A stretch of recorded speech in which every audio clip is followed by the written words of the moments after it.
Sorry. Oh, okay. So I should start or I continue? We'll start over. Sorry about that. Okay.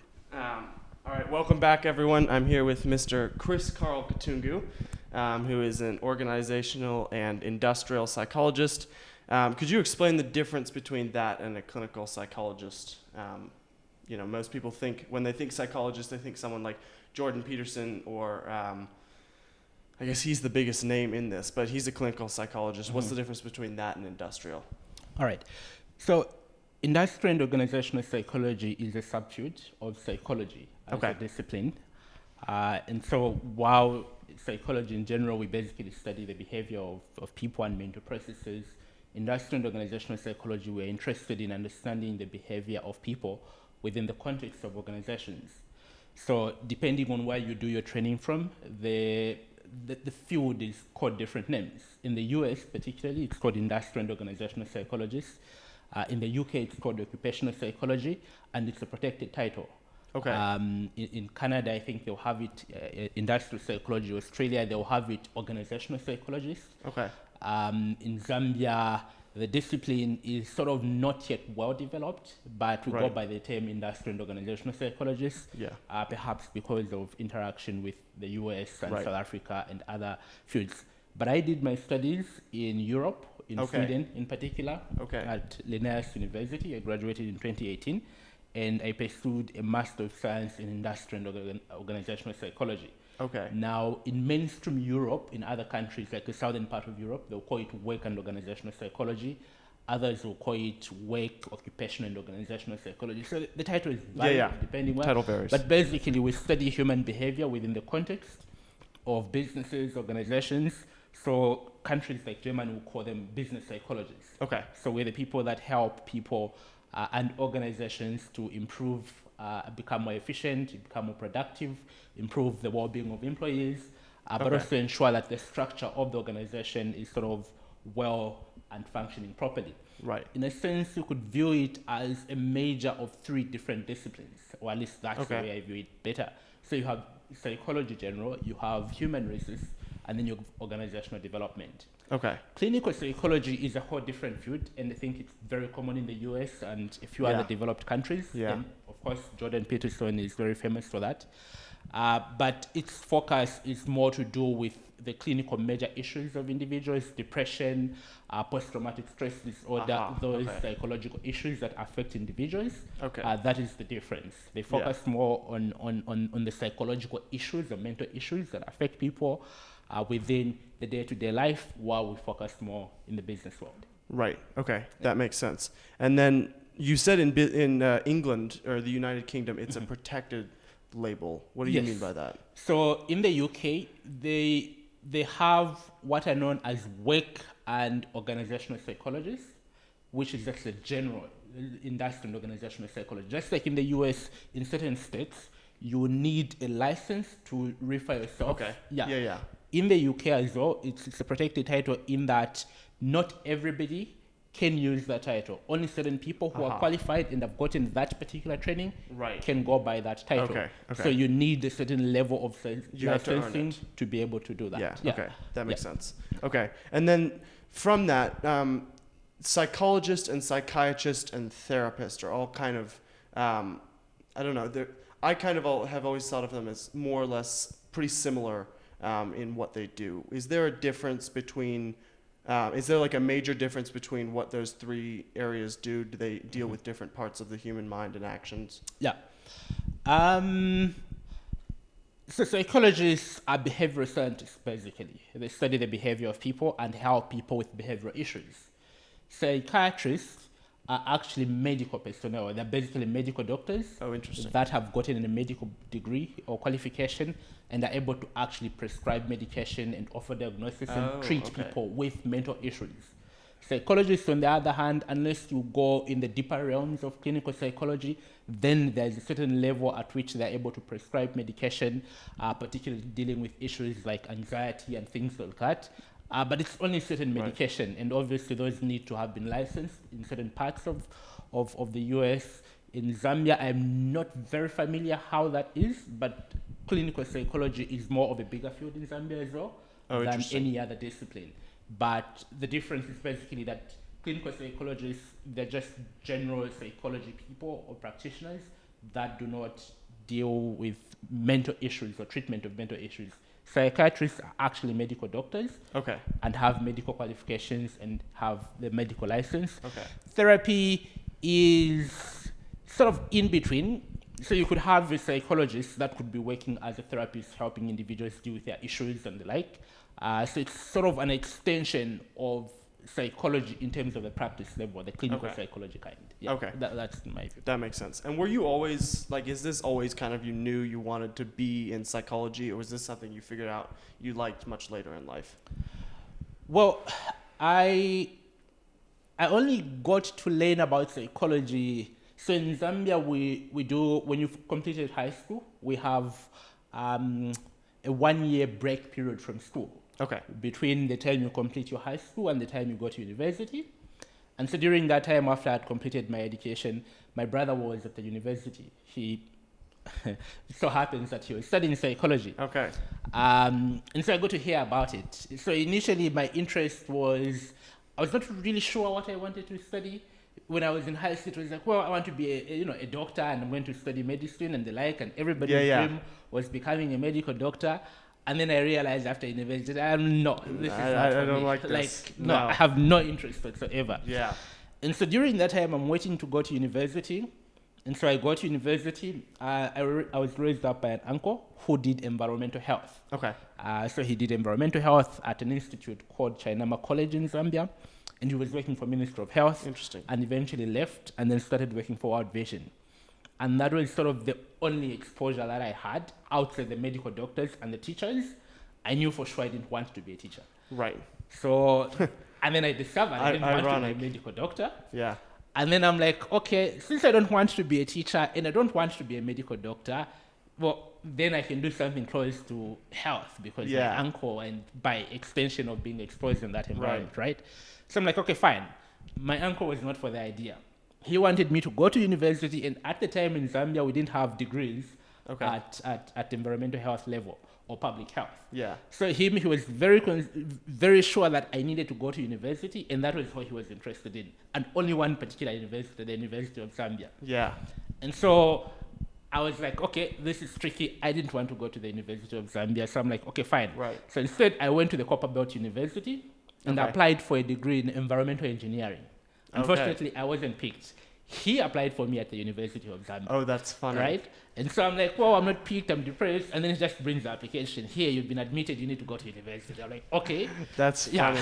So I go to university, and in my first year, lost track. I meet this guy, he's like, well, you need to study public administration. You know, you're going to work for a government and you'll be promoted and you become a permanent secretary. In Zambia, the permanent secretary is like, he's like the top government official heading a particular ministry. So he's like the controlling officer. So in the same way that you have the Secretary of State and Secretary of whatever in the US, who heads a political appointment. Right. But a civil servant who heads the topmost ministry is actually a permanent secretary who reports to the equivalent of a minister who in the US we call a Secretary of State or Treasury or the like. Right. But he's the head of civil service.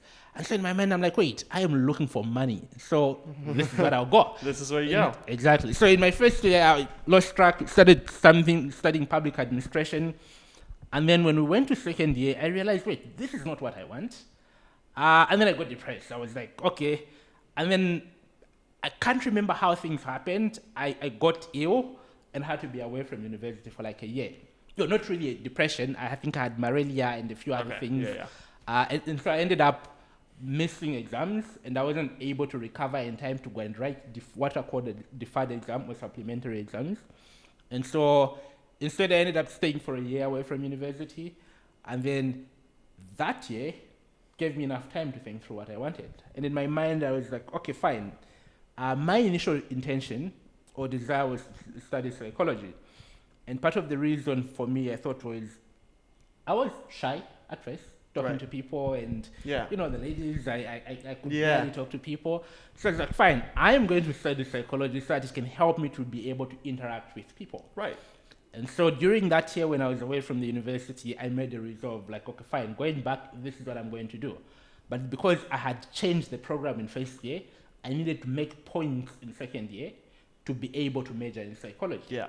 And so I was very focused, did very well, and finally managed to go into psychology. Okay. And I was happy. And now within psychology, in second year, I realized, wait, actually what I want to study is to work in a business environment. So what can I do? Right. And then I got to learn that was industrial and organizational psychology. Yeah. And in my mind, the focus was like, well, I want to be a business evangelist, or at least that's the idea or how I framed it. Be this guy that's going to work in the corporate world and then use that as an opportunity to share the gospel or share whatever it is that I believed in. And that was the purpose. And so it was that I began my journey. And that's how I ended up big there. Yeah, and how did you end up in Sweden? Because that's a bit of a jump from Zambia. Yeah, well, so after I finished in my last semester, I got a job with a consultancy firm called Roller and Partners. Okay. It's basically a business advisory or management consultancy firm. I worked for about a year and a half, and then I realized, wait, I'm actually interested in academia, which is ironic because I said I didn't want to do anything in teaching. Yeah. So I'm like, I actually want to work in university. And the background to that was in first year, I met one of the smartest men I had met, what was his name? Chondoka. I can't remember his first name, but he was Dr. Chondoka.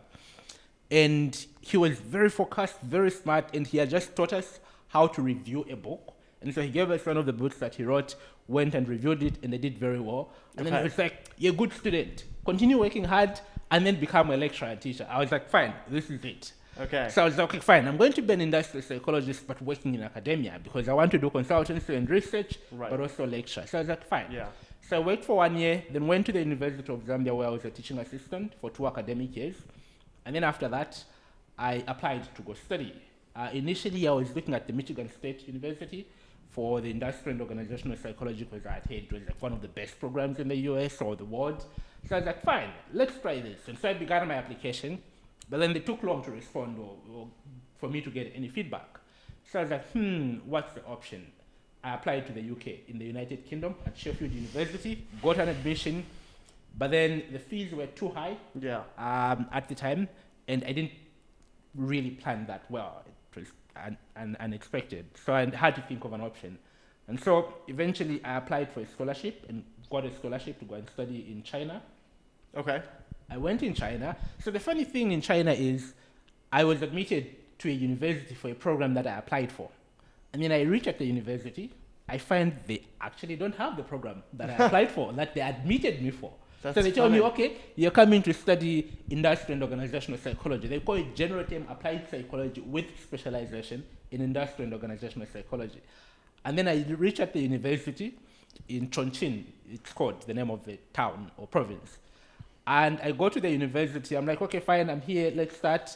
They're like, well, we're looking for professors to teach you, so just wait on. In the meantime, you can take other programs. I'm like, why do I have to do that? Ironically, they gave me health psychology. I'm like, come on. I said I don't want to be a medical doctor, and then you're bringing me to study medicine and health-related issues. Yeah. I was like, no. But also part of the reason was when I left to go and study, I was under a program called Staff Development Program at the University of Zambia. Okay. So that is meant to train young academicians who are coming up to be lecturers. So you go and do your studies and you come and work at the university. So I was like, okay, fine. If I do this, I won't have a job if I go back home. Right. So for that 1 year, I kept on studying, and they kept on convincing me, or at least trying to convince me, that they'll bring professors to teach me in my field of specialization. And then after a year, I realized this is not working out. Right. And so in second year, towards the end of my first year, I began to apply to a different school. This is a school now that I had initially wanted to apply a year earlier before I went to China. Okay. But then at the time, they suspended the program because they were restructuring the program and trying to revise the program, so they put it on hold. And so it was only that particular year, providentially, that they again introduced that they were going to start it the following year. So I applied. Yeah. So at the end of the year in China, I just left out of faith. Now, I was on a very, one of those good scholarships where the money was more than enough. Like, it was really good. Yeah. I had so much money in China, I didn't know what to do with it, right? Okay. And so now I had to make a trade. I'm going to leave this money and, a good paying scholarship and go to Sweden where I have no idea how things work out. Yeah. So I realized, okay, that's going to be a risk. We'll figure it out. So I left I never told anyone. I just said, I'm not fine. Let me just go and see what will happen.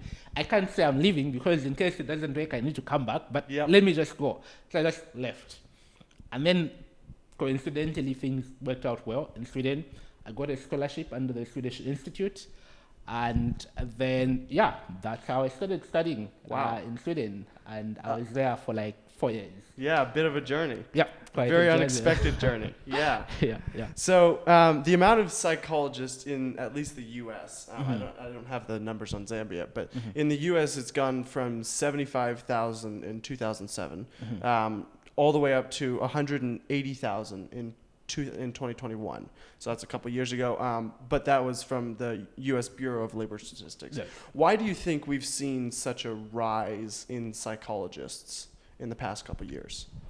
Well, my guess is that there has been a number of transitions within human history that have happened. So if you go back to the industrial age, say the early 1900s, when industries were developing and emerging, people were more concerned with means of survival, right? Yeah. So workplaces, the setup of structure, society, communities, and everywhere where people lived, it was just about survival, and that is what everyone was focused on. They were not involved or interested in the quality of life. Right.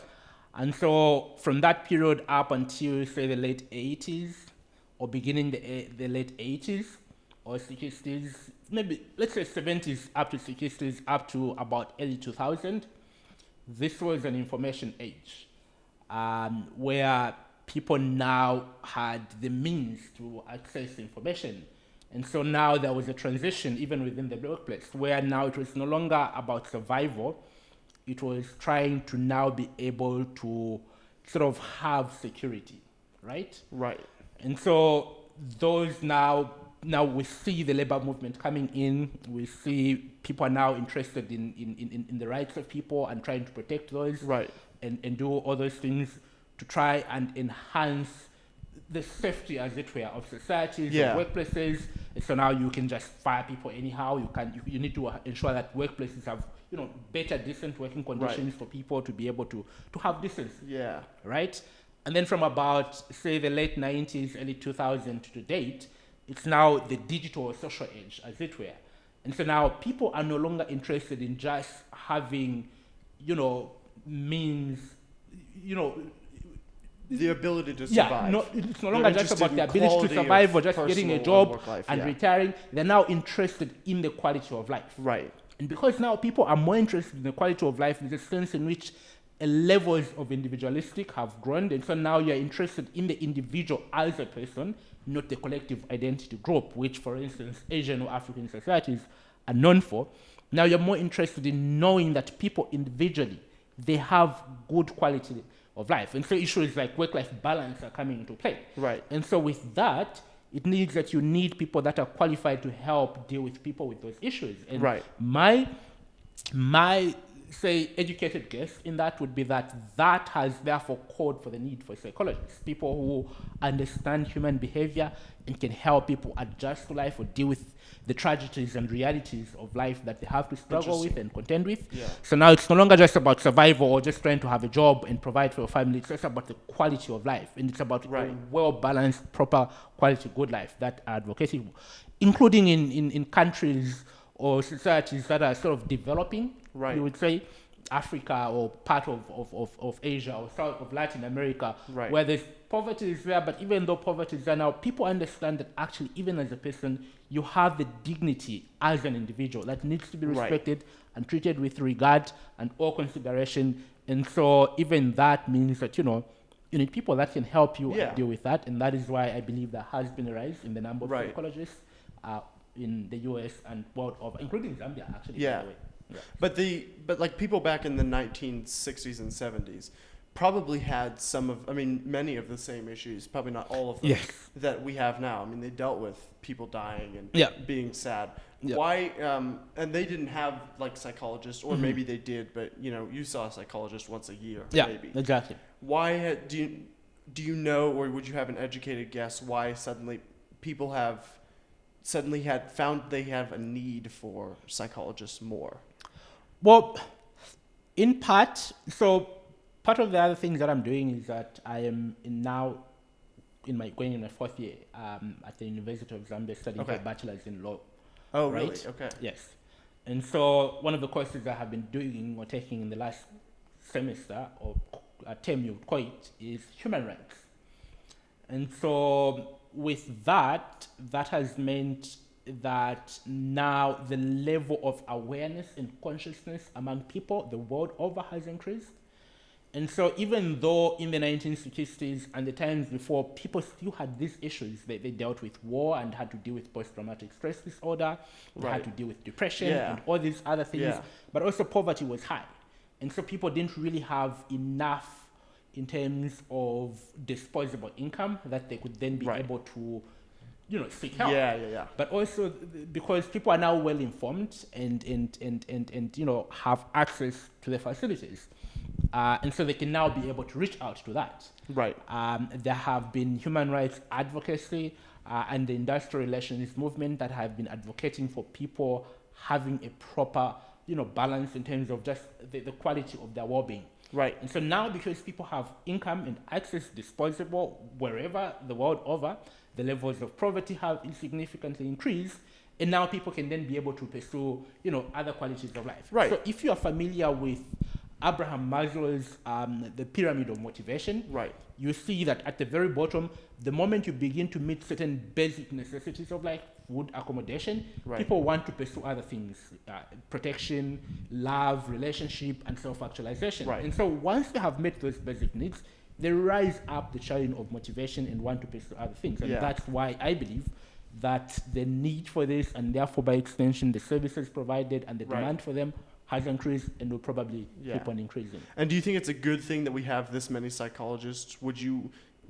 think it's beneficial for society that we have this many? Do you think maybe we should have less or more? I think we should have more. Oh, really? Okay. Because you see, obviously, as societies are becoming more advanced and developed in a sense and connected at an individual level, a human level, as it were, people are becoming more distant and dissociated. And we are meant or created to be social beings. Right. And so when you take away the human aspect to the life of individuals, there's a lot of mental struggles or issues that come. Yeah. But the mental aspect also has a bearing on the physical aspect. Yeah. And so we need them to be able to help individuals to make those adjustments, deal with whatever issues a person could be struggling with. It could be loneliness, for instance. It could be anxiety. It could be just trying to adjust the changes. The world has become so fast-paced that if you're not so socially and digitally aware, Right. you'll be left far off behind. Yeah. And then that makes it quite hard for you to adjust. And so I think we need them for them to help individuals deal with them and help them address these particular issues that they're dealing with. Yeah. Interesting. So more of them because we kind of are dealing with new problems that no one in Exactly. history has ever Yeah. had before. Exactly. Is there a point where, because there's obviously at some level you should seek help either from a parent or a spouse or Yeah. a pastor or something like that. Is there too much of that though? Because I feel that a lot of people go to therapy or go see a psychiatrist or a psychologist just because they don't feel happy about their life. But Mhm. sometimes it's like, do you really need that, or has people become too fragile? Yeah. Having lived in Sweden, there is a famous phrase they use, though it's used in the context of food, I think, if I'm not mistaken, and it's called lagom, right? So this means that not too much or not too little. So it's basically having a right balance in terms of whatever you're doing. Yeah. Okay. And so if I could borrow that concept and apply it to this, I think there is a danger. Everything in extremities is not good, Right. right? Yeah. So if we become a society individually that is so dependent on counseling and psychologists and what, then it means we have failed as a society because Yeah. we have essentially not adapted to be able to live life. Yeah. And we're not independent. Right. So we are meant to be individuals that are independent and can live properly. And so what you want is not people that are too excessively dependent on professionals, as Right. it were.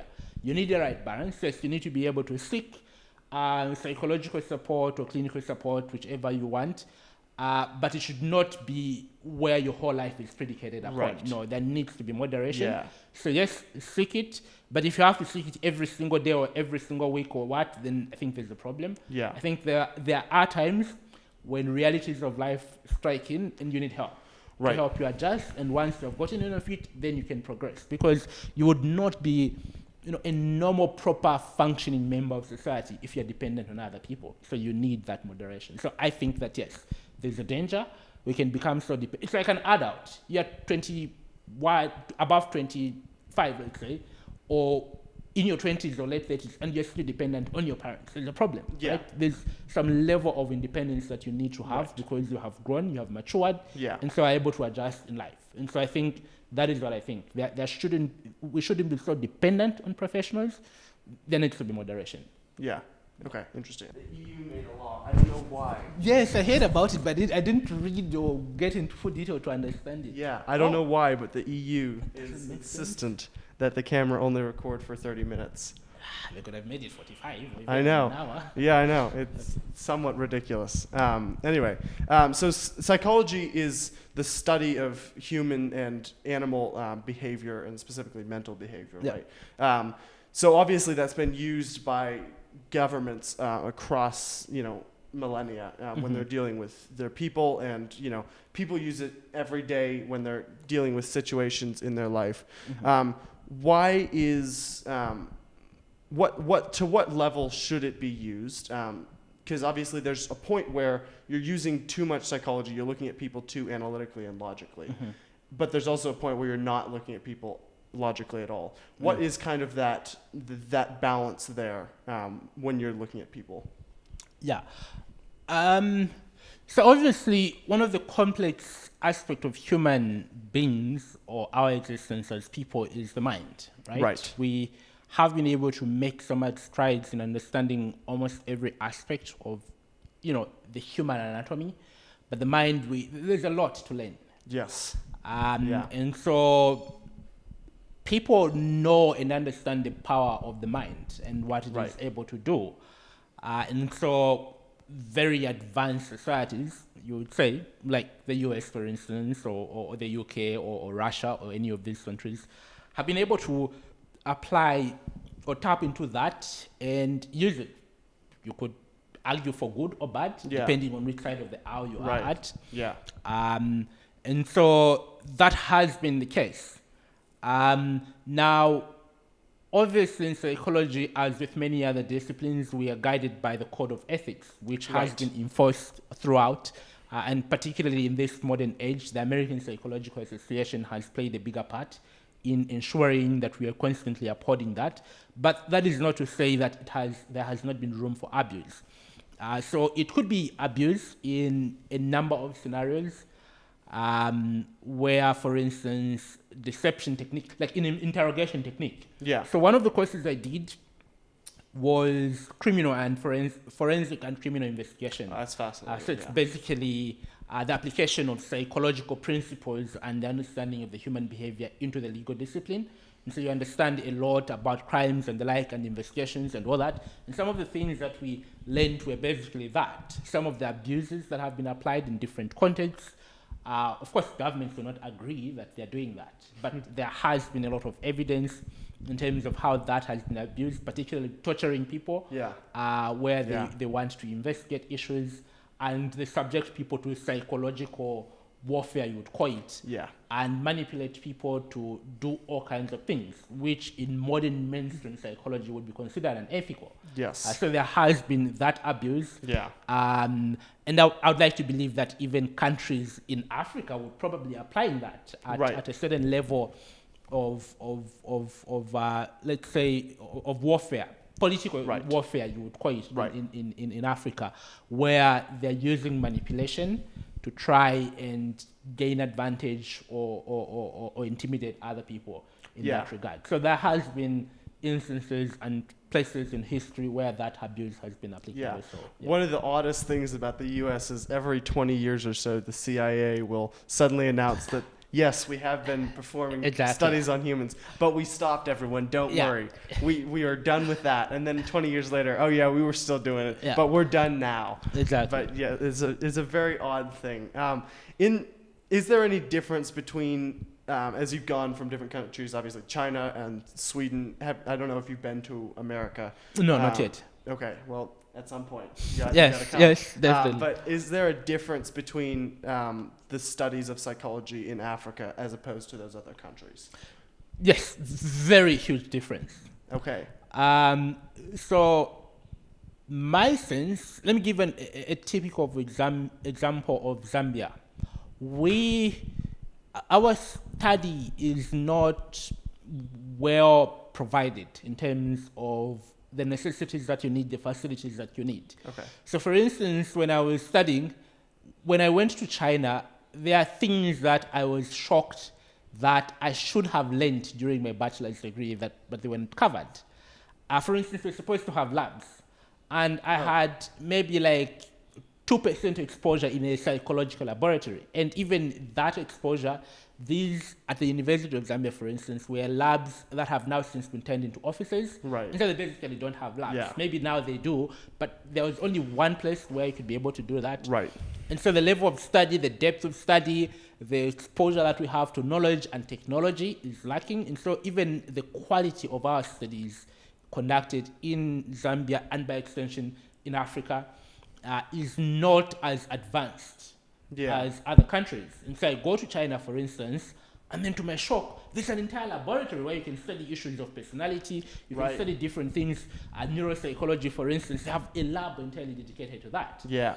I go to Sweden, even better. Like, I have access to unlimited supply, as it were, of resources. And for the first time, I'm able to meet people that have done some of the most outstanding publication in different articles and journals. Yeah. And that was exciting for me. Yeah. And so America is even better because they basically have they're probably the most advanced in terms of the facilities that they have.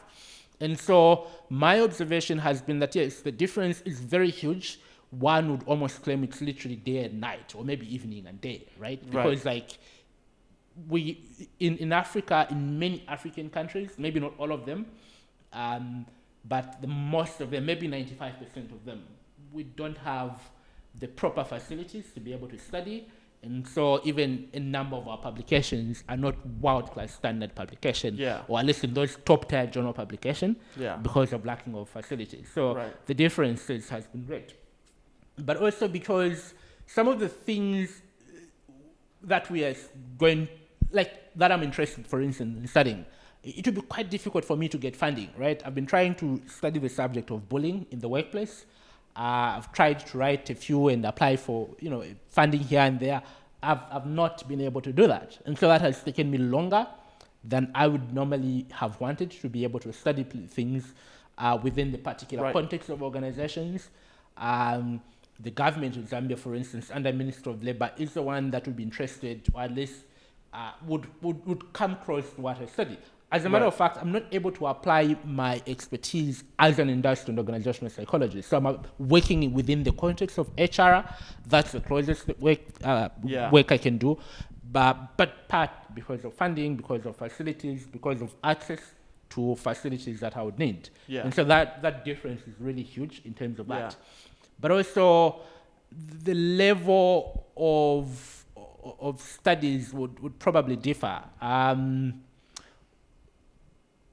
As in the depth that they go into? Yes, the depth that you go into also would differ.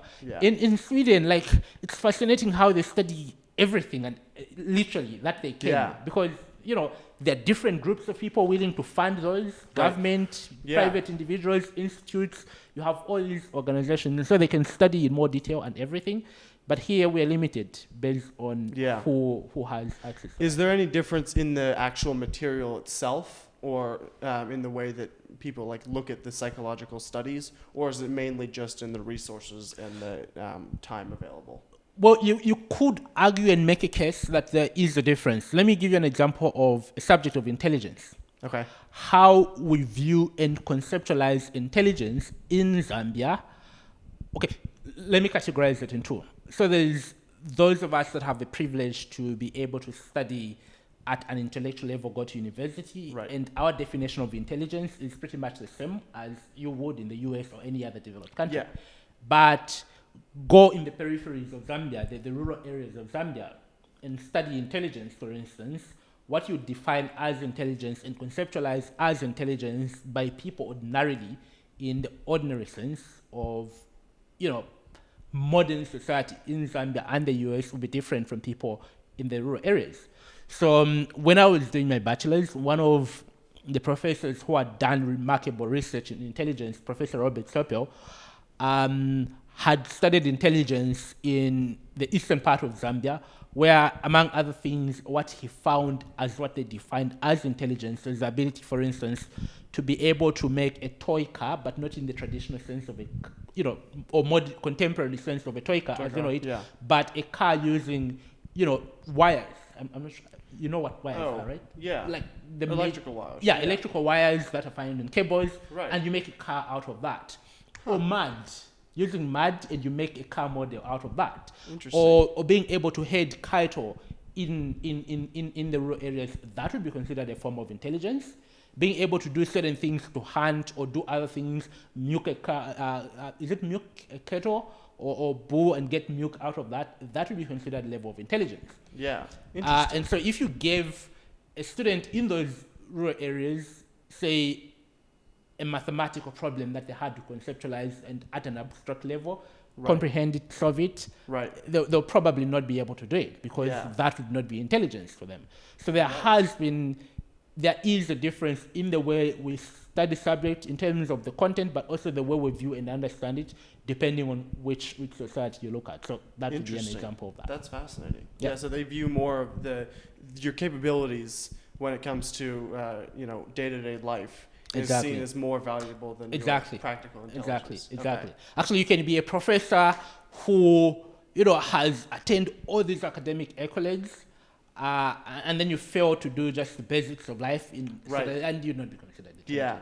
Like in my case, I'm not married. Like I'm in my 30s, right? And they'll probably think, he's not smart. He's not smart. He doesn't have a wife. Yeah, he doesn't even have a wife. That's funny. Here's the funny thing. When I started school, when I was in 5th grade, we had this guy. He was quite older than the average student. And by the time I had just finished my 12th grade, I met this guy, right? Yeah. And to my shock, and I was like 16 or 17 years old, right? And he's telling me, well, I have 3 wives, so I divorced my first one, and I'm thinking of divorcing my second one. And wow. my community, they think I'm a very responsible man, so and I'm very intelligent, so I need to go and lead this. And he was rushing for a meeting. And in my mind, I'm thinking, dude, you failed and dropped out of school. How is that? How are you even the most intelligent member in your community? He's got 3 wives. And Apparently, like that's 3 what it wives. takes. Like that's some serious level of intelligence than that. So yeah, Wow. there's those differences. That's wild. Yeah. And very funny, and Yeah, yes, very exactly. not American, and not academic. One of the most interesting things I've found here and in other third world countries I've visited is people litter everywhere. So throw garbage along the side of the road, and it doesn't seem to bug them, or doesn't seem to call for, hey, we should clean this up. Why, from a psychological standpoint, because I've been trying to figure this out, why do you think people see that as okay and would participate in that action? Yeah. That's something that I personally have struggled with. I have been told by friends and people close to me that I'm sort of weird and strange because of the way I, conduct myself.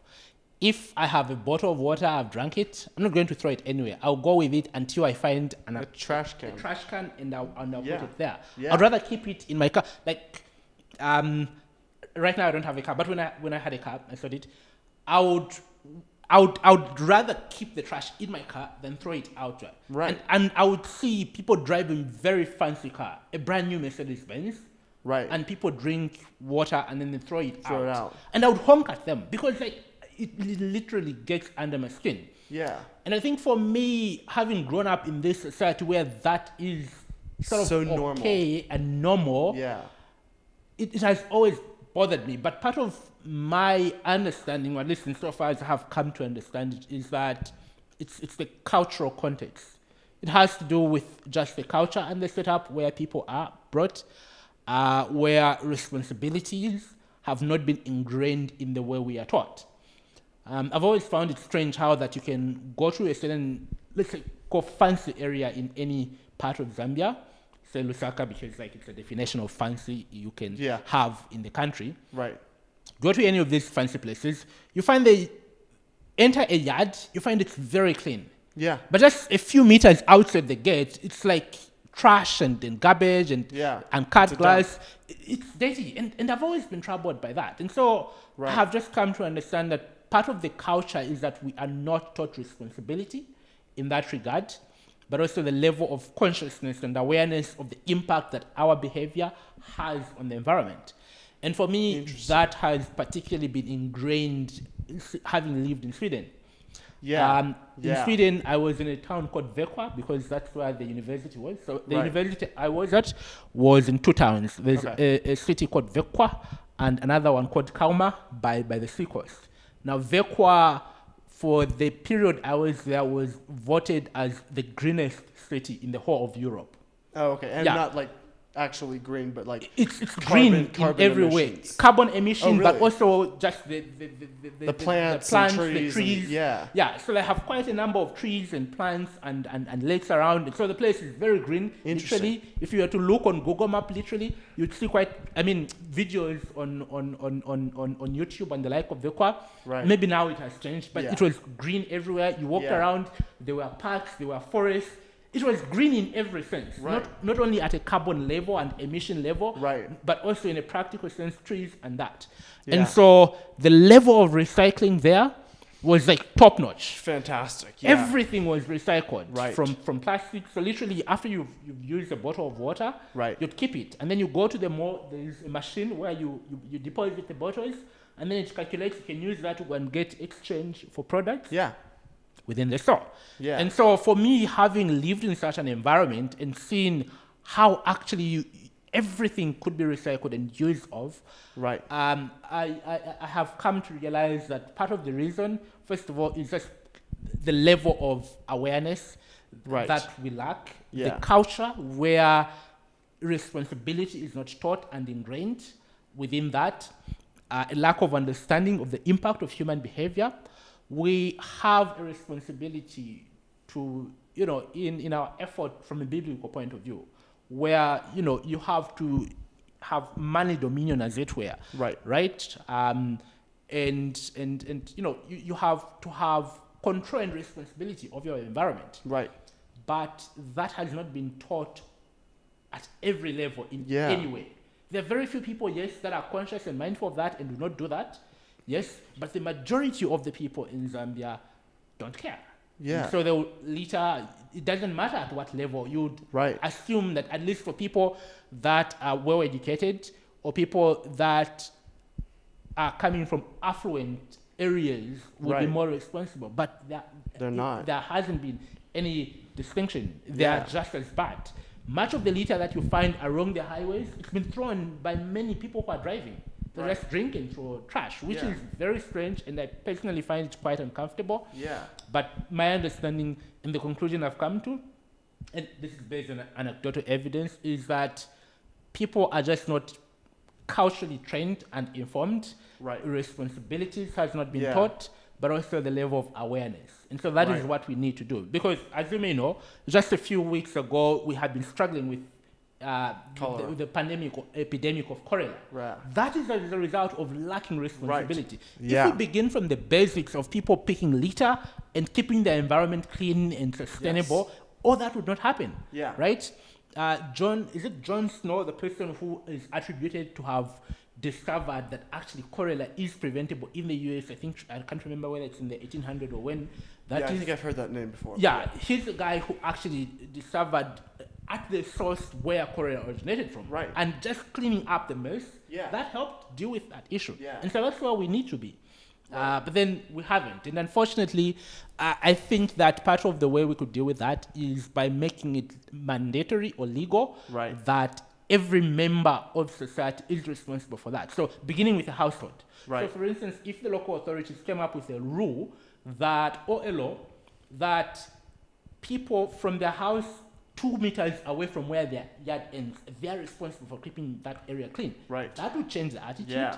But then that is the education and cultural awareness and responsibility that we need to do. So it's because of the culture, the responsibility, the lack of awareness. There's a fundamental lack of understanding that actions have consequences. Exactly. We need to be able to tie those two together. And see. Yeah, that's tricky. And it's true because in the U.S., I mean, I lived in Idaho, which is not California, so there's much less liberal policies. But there were signs along the highway that if you litter, it's $25,000 fine. That would be great. Which is like a huge incentive. You don't throw your trash out. Even if there are people with trash piled up in their car because they haven't been doing garbage, but it's not on the side of the road, right? And that closeness helps you fix the problem quicker. Exactly. And even here, I was cleaning up the road that ACU is on. I was just going along and picking up trash because I was like, we're Christians, we're people of order. Exactly. So not only our campus, but everything our campus touches should be orderly. Yep. And a couple of African kids from my class came and were like, what are you doing? That's their property. Yes. It touches their property. Why are you cleaning it up? And I'm like, well, because I can see ACU. Exactly. And so like everyone else can see ACU. And if ACU is the clean road, then people start, drawing that correlation between, there's Christians here and suddenly the road is clean and it looks nice and the bushes are well done. That's the kind of thing that I think Christians here could have a chance to really impact culture with, which would be fantastic. It's actually good that you have mentioned that point. First of all, part of the reason that ACU exists is actually to bring about that mindset, right? So it's strange, actually, that students from ACU should be the one finding that strange because that's basically what ACU is meant to be able to do, to change the mindset of people and the responsibility that you have highlighted to being Christians. We need to be responsible. But then, for me also, it's the fact that if you were to be walking and picking up litter, other people would find that strange. Yeah. And would not perhaps even be ashamed to even litter while they're seeing you, which is very strange. So there's that aspect of behavioral change that we need to be able to begin to press for and help ensure that we move. I like Singapore, considered one of the cleanest country. It's also illegal. Like, it's a serious fine to just litter, even throwing a gum or chewing a gum. Yeah. It's not allowed. So I think that is the kind of mindset or direction we need to be headed to. Yeah, and I'd be interested at some point to kind of figure out where that original mindset came from of you don't litter, you don't throw out your garbage.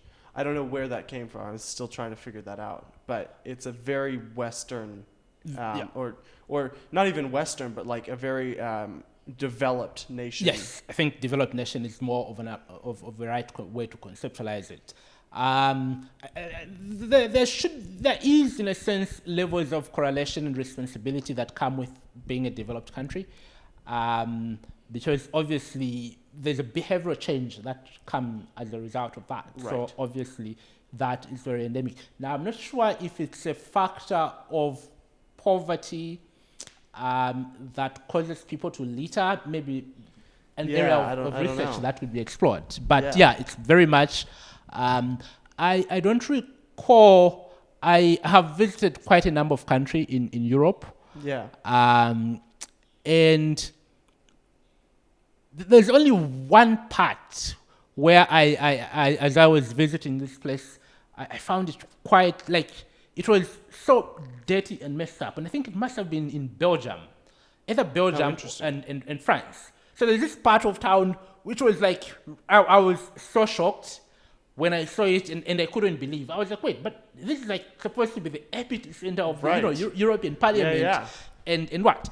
But what I was comforted was, well, other than that area, maybe because it had been abandoned, there was all kind of graffiti written over, the place was just smelling trash. But then it was literally in the center of town as we were passing, which was quite strange for me. But yeah, but then one thing I noticed was I then visited some of the poorer countries in Europe, the eastern side of Europe. Yeah. Okay. The part that was that part of country, and I then found out that those poor countries and even the poor sections of those countries, the litter was also quite there, which for me was like, okay, is this a factor of poverty or society becoming better that causes people to litter? The more poorer you are, the more likely it is that you litter. Yeah, it's odd. And the well-off your society, your community is, the less likely you are to find litter. I don't know. But I don't know, but there are like cities in the U.S., New York and San Francisco, there's litter everywhere, and that is not seen as a problem there. But then you travel, 20 minutes outside of San Francisco, and you're in some of the communities there, some of the neighborhoods, and that's a huge no, you're not allowed to litter. Yeah. We'll pick up the trash for you. There is no trash here. Yeah. Cool. It's a very interesting thing. So obviously you believe that Christians should be studying psychology. Yes. Quite obviously. I mean, here you are. Yes. Why do you think it's so important, especially for Christians, to be looking at psychology and how the mind works? Yeah.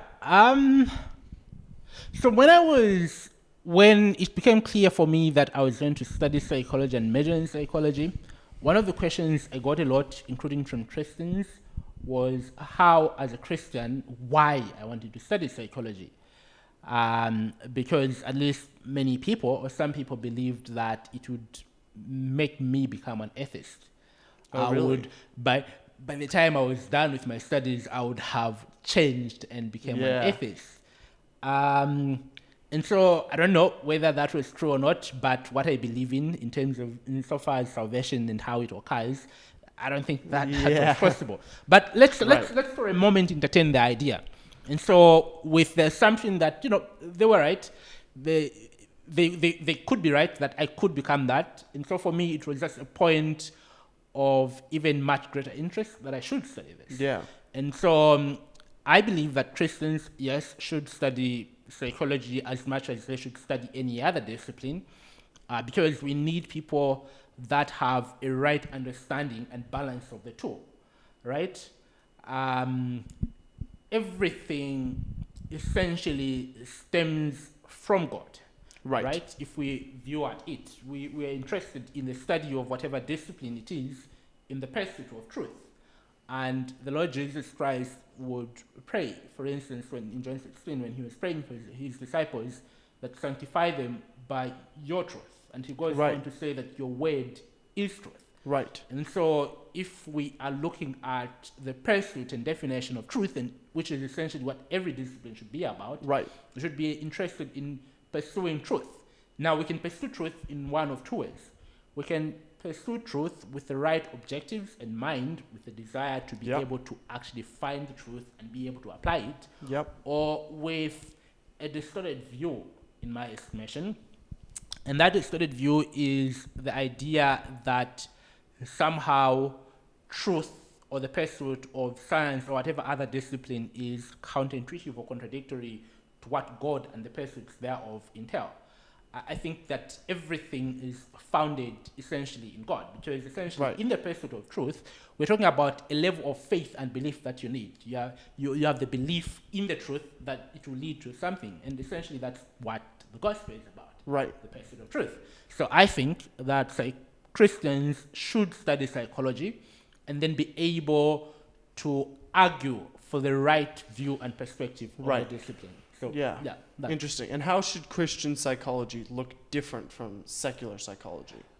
Well, the fundamentals of what guides everything that we do in terms of how we apply ourselves and the discipline should be viewed from a perspective. The Apostle Paul talks of how that whatever you do, 1 Corinthians 10:31, whatever you do, whether you're eating or drinking, do it as unto the Lord. As unto the Lord, even in our conduct of discipline, we need to be able to seek the truth and only endeavor to be able to uphold and live by what is truthful and apply that truth insofar as we are willing to help people. Yeah. It's like a lawyer who's a Christian, right? Right. The basics of what the law entails is that you need to be able to defend your clients. And if there's anything, because of client attorney confidentiality issues, Right. that goes counter to what you believe in, well, you shouldn't be able to go on even when you know that it violates everything that you believe in. Right. Just because maybe the money is good or not. Like, Yeah. you need to have values that guide you. Right. The same principle applies for Christian psychologists. Yeah. In our application of the principle, in the way we conduct ourselves, in the way we apply the knowledge that we have, in the way that we acquire the knowledge that we have. So we need to be grounded and trained in the discipline of psychology, and this is what I emphasize to my students at SCU. Right. There's a tendency somehow among students over the last 3-4 years that I've been teaching the course, where they think that the answer to everything academic is that God says this in His Word, even when you're asking an entirely basic questions that require them to apply themselves. That, I think, is laziness Right. among students. Yeah. Right? There are concepts and fundamentals and basics to that particular discipline. You need to be able to explain that particular discipline.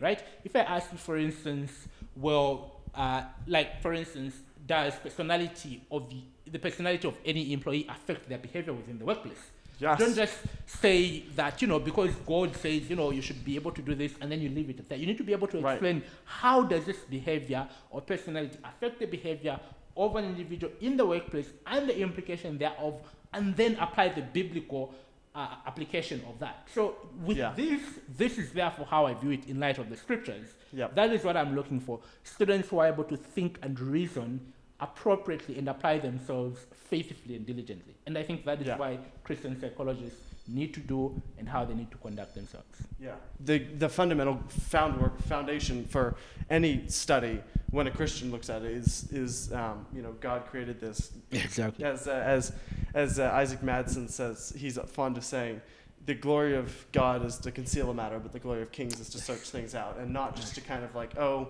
well, I guess I'll never know. But Exactly. God does, so that's all that matters. Exactly. It's like, no, we're here to go find things out. Exactly. And so you should be pursuing truth, knowing that you're doing it for the glory of God, and that when you do find something, you come across a new discovery. That's the kind of thing that brings Him tremendous glory. Exactly. And Exactly. so a couple more questions for you.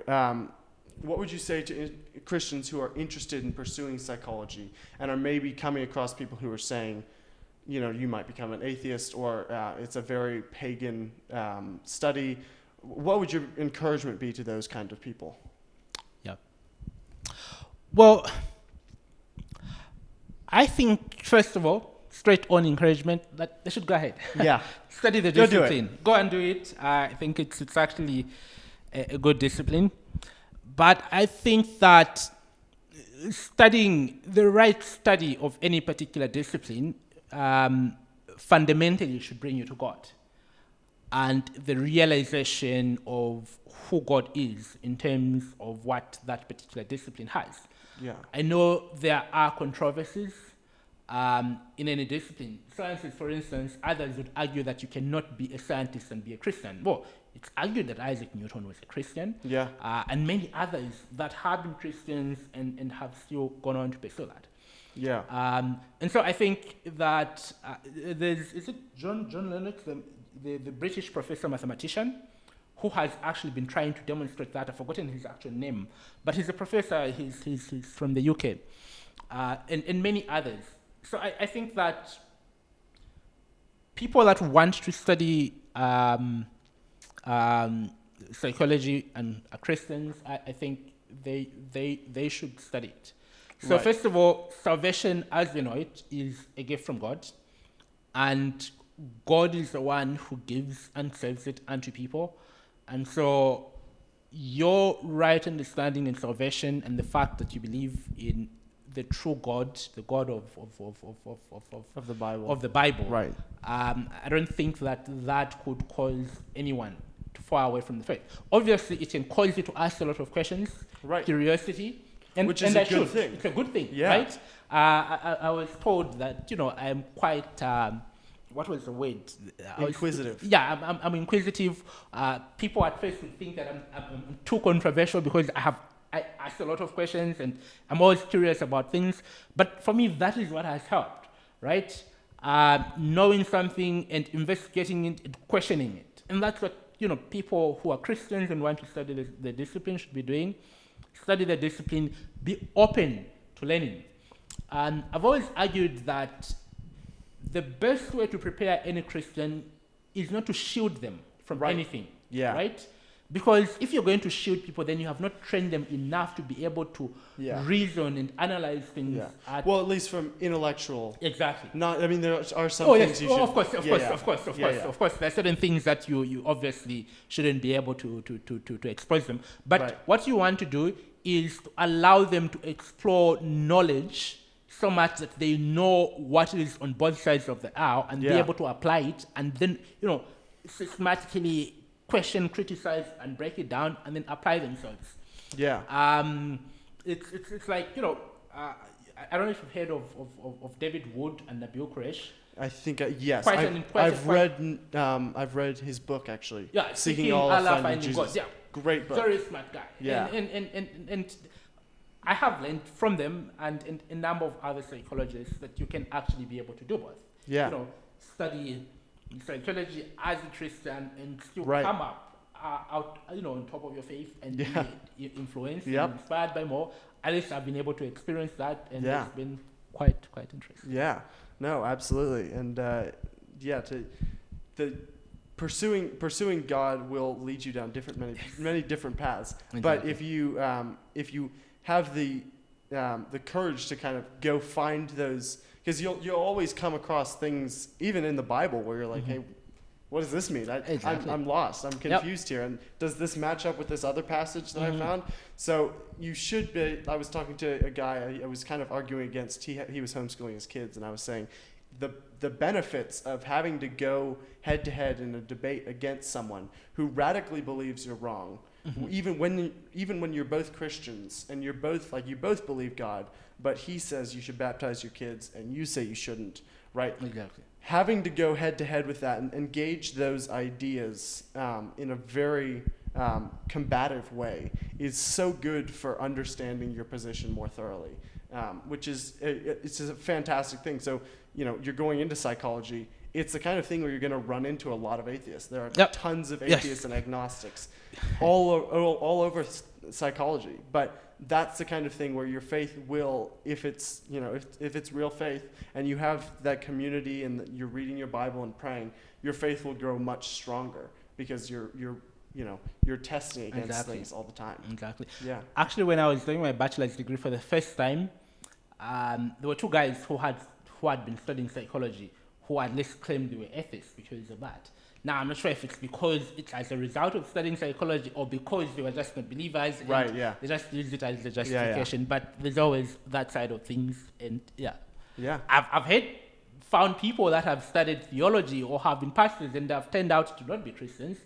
I grew up in a time of Joshua Harris, I Kiss Getting Goodbye. I don't know if you heard of that book. I think I've heard. Yeah, he was quite very instrumental during my teenage period and early university, 10 years ago. And he wrote these books with very high standards of conduct for young people in relationships and the like. And then just 2 or 3 years ago, he comes out, says, well, I'm sorry that I wrote those books, and apologizes to the gay community, and now has even divorced his wife. He was a junior pastor at some church in the US and all that. And you see, it's not so much that, it's a discipline. It could be any other thing. If you're not grounded in the faith and not saved, those are the people the Apostle Paul would warn about, and they end up renouncing the faith. Or it could be maybe he has backslidden. We don't know. but Yeah. there's always possibility on either sides of the aisle. So Yeah, yeah.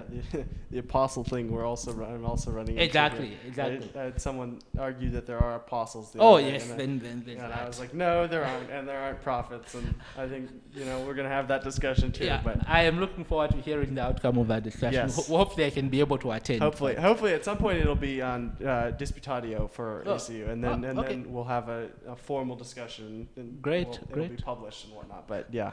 Cool. Well, thank you for coming on. Is there a place where people should find you on social media? Do you have social media you'd like Yeah, to follow you on? I am on social media. I am on Facebook. Okay. Chris Carl Katz is Okay. my name on Facebook. And then I'm also on Twitter. I think Oh, nice. it's Carl, I think I use on Twitter. And then on Instagram as well. Great. Instagram I think should be Say Katz, if I'm not Yeah. mistaken. But yes, Awesome. they'll be able to follow me. Find him there, and then if you want, come to ACU, and potentially he'll end up teaching you psychology, Yes. and you'll learn a whole lot and have fun in the process. Thanks again for coming on, and I'll put those links in the description. Thank you so much. Thank you very much. Nice Yeah. being here. All right. Thank you.